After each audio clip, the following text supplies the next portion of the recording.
Hey, I'm Chris Craddock, and I have helped thousands of people build wealth through buying and selling real estate. And today I want to talk to you about what that is. So I'm here looking at a property for some friends of ours, and I want to show you, whenever you see this, what do you think? This right here, my friends, is a septic tank, right? So you open up that puppy and you'll see all the septic components in there. What that means is you probably have a certain amount of land, right? Because if you're in close to a city, you're in all likelihood going to be on public utilities, public well, public sewer. But when you're out further, this is the DC area, but if you look at this, man, there is acreage here.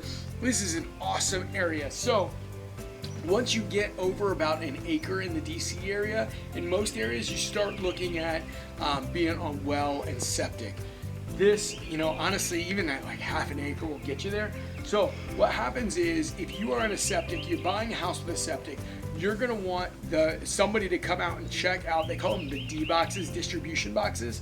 And what that means is just making sure that the septic is putting your stuff where it belongs, right? That is what you want to make sure. Also, every septic field has to have a drain field where the crap goes and gets it. If you see that drain field is extra green, it means that there's probably a break or a burst in the septic line. Now, here's one of the issues, and this actually helped us a lot one time when I was buying a house we were flipping.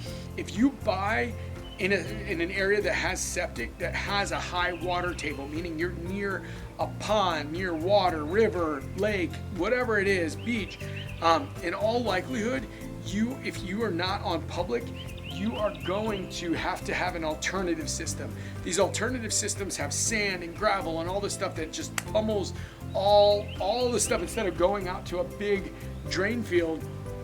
But the problem is, with these alternative systems, they can be super expensive, super expensive, like up to 50. Sometimes you'll see $75,000 or $100,000. Now it could be as cheap as like $10,000 or $15,000, but oftentimes it's not, because if you need an alternative system, you're going to pay for an alternative system. So with that said, anytime that you have a septic tank, you got to remember it's not terrible, right? But you can't flush things down the toilet. Like you flush paper towels down the toilet, you flush other things down the toilet, it's gonna stop up your septic tank and you're gonna get an overflow. And you do not want that happening in your house. So when you see acreage, always ask, is it on a septic field?